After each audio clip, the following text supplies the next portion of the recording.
आपकी जय हो महाराज। किष्किंधा राज की ओर से एक दूत आया है जो अपना नाम अंगद बतलाता है और आपके हाजिरी में हाजिर हजूर होना चाहता है। तुम जाओ और उसे आदर सहित सभा में लेकर आओ।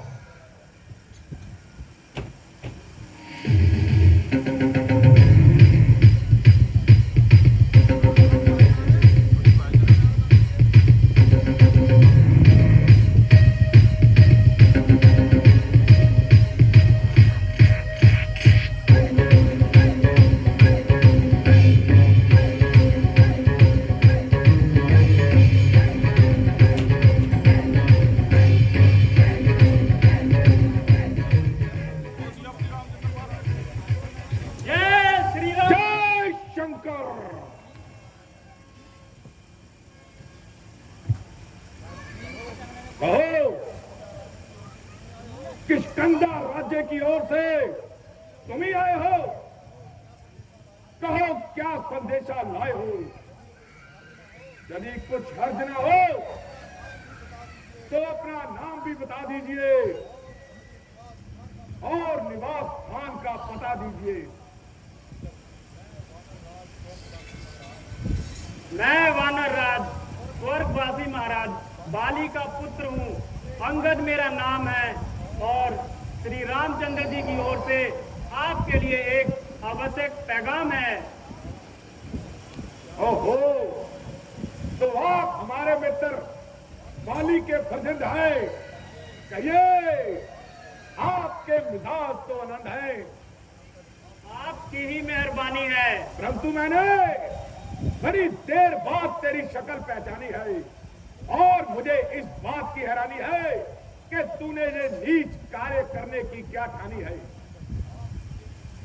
आप मुझे कुछ भी कहें, मैं आपके इस नीच अथवा पतित कहने का कहाँ बुरा मानता हूँ, बल्कि आपकी इन सब बातों को सहन करते हुए आपको समझाना अपना कर्तव्य मानता हूँ, क्योंकि आपके और पिताजी के ना केवल गहरे संबंध थे बल्कि एक दूसरे के मेहरबान भी रह चुके हैं। और जहां तक कि मुझे ज्ञात है, आप कुछ काल के लिए उनके यहाँ मेहमान भी रह चुके हैं। अपनी जुबान को थाम।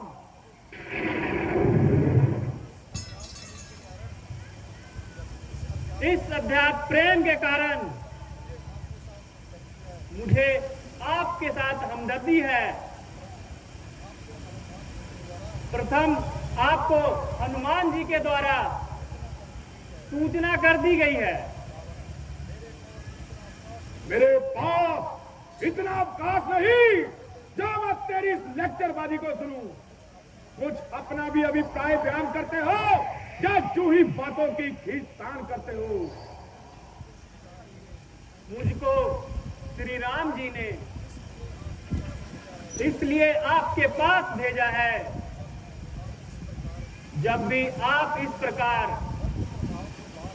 रक्त प्रभाव से बाज आए और अनर्थ में ईश्वर सृष्टि का लहू ना बहाएं, अन्यथा इस लड़ाई से आपको संताप होगा और लाखों निर्दोषों का खून आपके सर पर पाप होगा। मेरी भी आपसे यही ताकीद है। एक साधारण सी बात के लिए खून बहाना बुद्धि के विपरीत है, इसलिए अब भी समय है। आप इस अहंकार की खड़क को खूंटी पर टांगे और सीता जी को श्री रामचंद्र जी के पास पहुंचाकर अपना अपराध क्षमा मांगे। बस बस बस बस जरा अपनी जुबान को थाम। क्यों बक बक लगाई है? क्या किसी बेअकल ने तुझे अकल भी सिखाई है? अरे निर्लज, तेरे जैसे नालायकों का भी जनता में शुमार है, जो कि आपके अपने बाप का बदला लेना तो एक तरफ, उन्हें उल्टा उन्हीं का खिदमतगार है। अरे बेशरम, तेरे तो जीवन फिर भी धिक्कार है, धिक्कार है। तेरे जैसा कपूत यदि लंका में होता तो अब तक कब का दूसरे जहां में होता।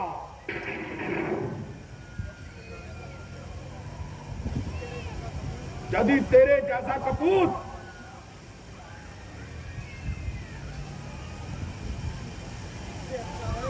इससे तो अच्छा था कि बाली पुत्र ही मर जाता।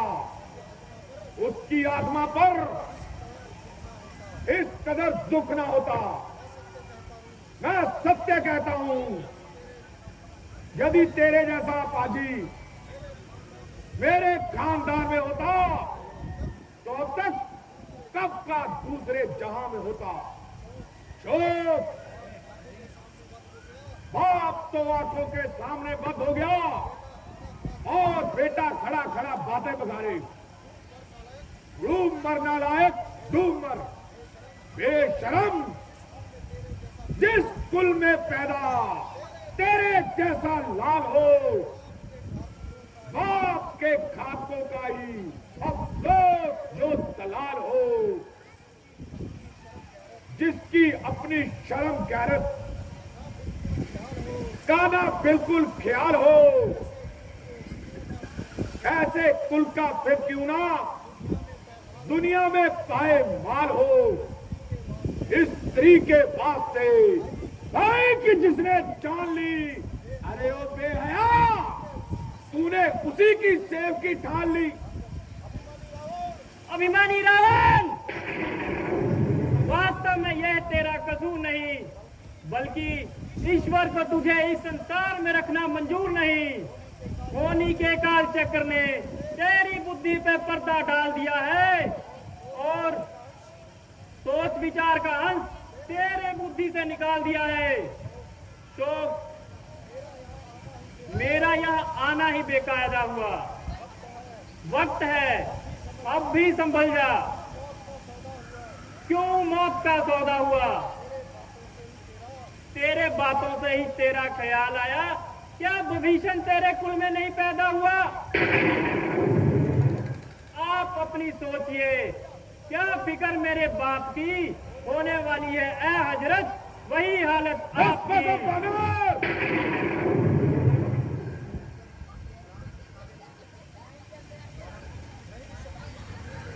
नहीं शक्ति थी तुझमें तो पास मेरे आ जाता, मैं तेरे बाप का बदला उसी क्षण लेके दिखलाता।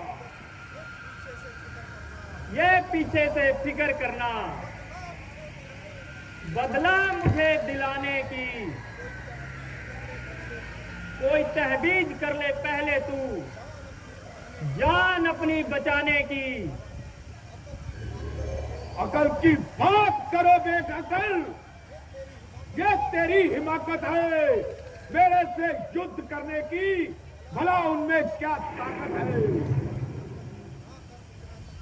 ना कर इतना तकव्वुर, ये जहां इकरोज फानी है, तेरे से आला हो गुजरे ना बाकी निशानी है।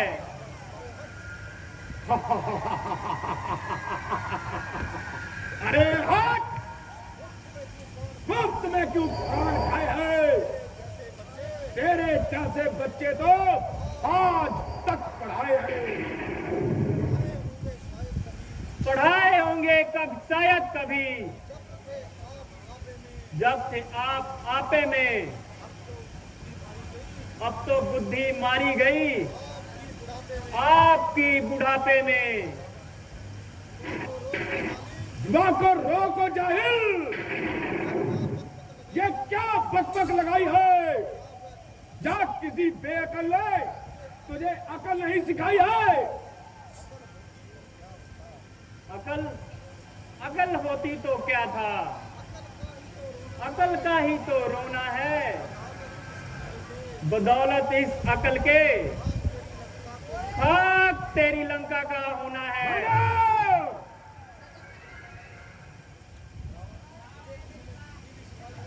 तुझे किसी ने बुद्धि भी सिखाई है? या तूने आज तक पशुओं में ही जिंदगी बिताई है? हाँ हाँ, ज्ञान आया। बुद्धि कौन सिखाए, कौन पढ़ाए, कौन लिखाए? पिता का साया तो सर से जाता रहा, और चाचा को भी क्या प्रयोजन, वो तुझसे अपनी सेवकी कराता रहा। फिर चाचा भी कौन, सुग्रीव, अकल का दुश्मन।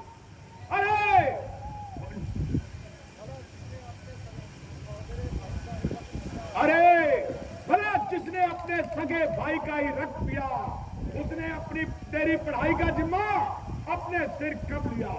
स्त्री के वास्ते भाई की जिसने जान ली, अरे ओ बेहया, तूने उसी की सेवकी ठान ली। खैर, मैं तो बदतमीज ही सही, किंतु बुद्धि टिकाने आपकी भी नहीं। जो कोई गंभीर तथा उपयुक्त उत्तर देने की बजाय दूसरों के घर के झगड़े छेड़ रहे हो और व्यर्थ में गड़े मुर्दे उखाड़ रहे हो। मेरे बाप ने जैसा व्यवहार अपने भाई के साथ किया, वैसा फल भोग लिया। मेरे लिए दोनों का दर्जा एक समान है। चाचा की सेवकी अथवा गुलामी करने में मेरा कौन सा अपमान है? औरों के घर के झगड़े ऐ रावण न छेड़ तू, तुझे पराई क्या पड़ी, पहले अपनी निबेड़ तू। मुझको तो आपका भी वैसा ही अंत होता दिखाई दे रहा है। निसंदेह काल आपके सर पर मंडरा रहा है। जिस समय रामचंद्र जी ने वान लंका पर बरसेंगे, आप तो एक एक सांस को तरसेंगे। क्यों बुद्धि मारी गई? कुछ समझकर बात कीजिए और अब भी इस हट को त्याग दीजिए।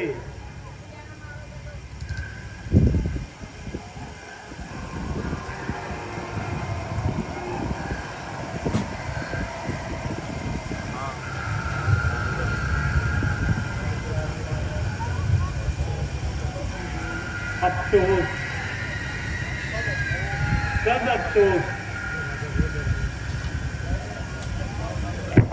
मैंने इस प्रकार से आपको समझाया है,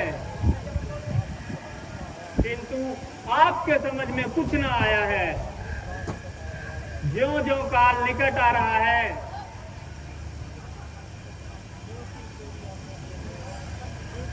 त्यों-त्यों आपकी आंखों में अंधेरा छा रहा है। किंतु आज ये ताने और विनाशय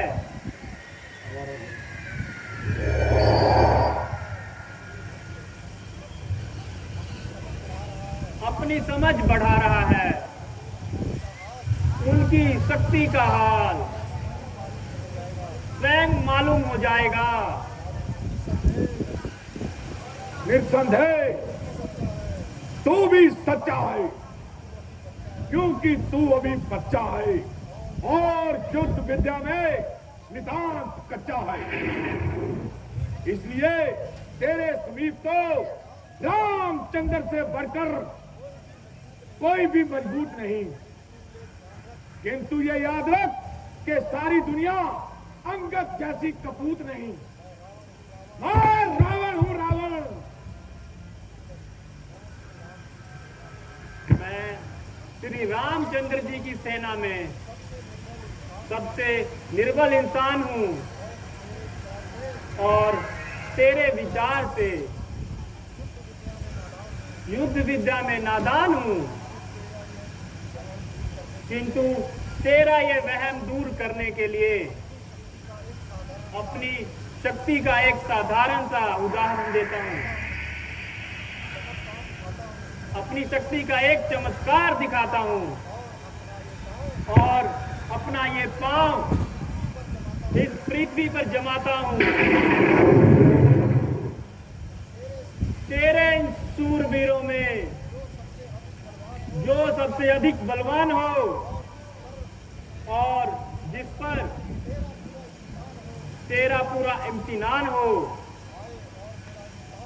वो आए और मेरा ये पांव पृथ्वी से उठाए।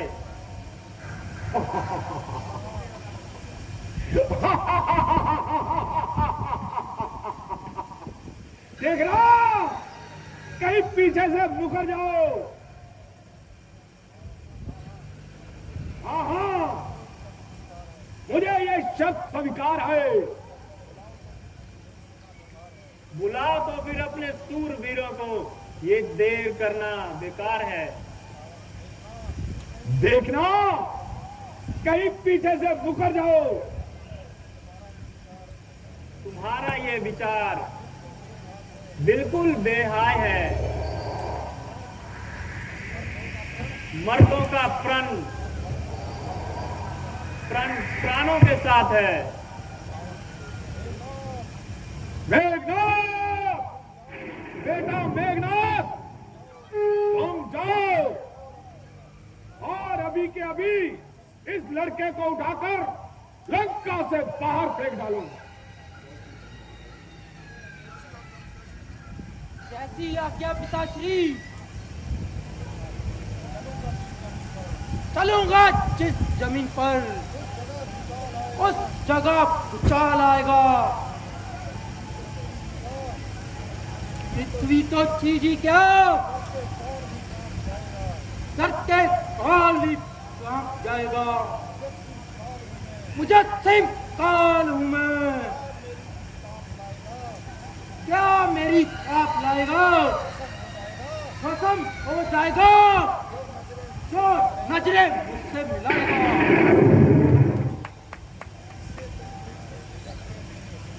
इसे तो एक झटके में कई चक्कर खिला दूंगा। पांव तो चीजी क्या, जमीन तक को हिला दूंगा।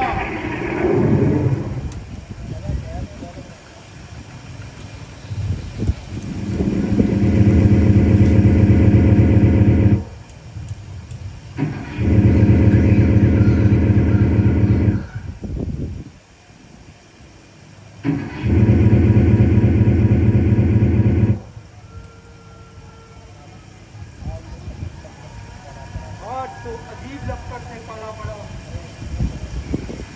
अरे इसमें कहीं नेक तो नहीं लगी?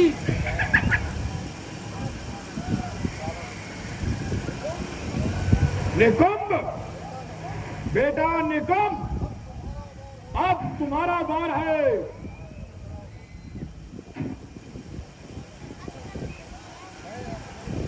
जैसी आज्ञा पिताश्री। मैं अपनी वीरता के आपको जौहर दिखलाता हूं। नजर मेरी तरफ रखना। मैं पैर उठाता हूं, हुक्म हो तो अभी इस पांव के टुकड़े बनाता हूं। खबरदार हो बुज़दिल, मैं तेरी ओर आता हूं। वह ताकत दी है कुदरत ने मेरे इस दस्त बाजू में। जमीन आसमां को एक कर दूं, एक ही तराजू में।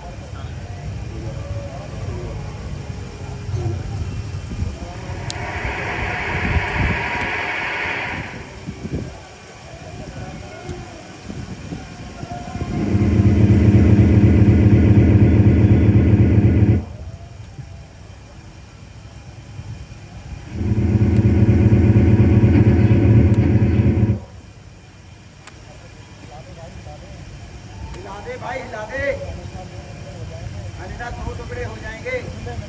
चूल्हे में पर ना उठा।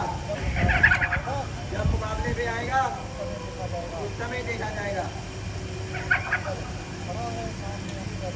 खड़ा है सामने अंगद, धर्म अपना मिटा ले तू, कोई बाकी रह गया हुए उसे भी बुला ले तू। अभी है वक्त लंका को तबाही से बचा ले तू। शर्म की जा है अगर अब भी प्राण अपना पाले तू, ना फिर ये वक्त मिलेगा अगर ये चक्कर चलेगा। अरे नामकुल, क्यों कैंची की भांति जुबान चला रहा है और इस तुच्छ सी बात के लिए म्यान से निकलता जा रहा है। अभी मैं तेरा अभिमान तोड़ूंगा। पाओ तो चीज ही क्या, मैं तेरा अस्तित्व भी दुनिया पे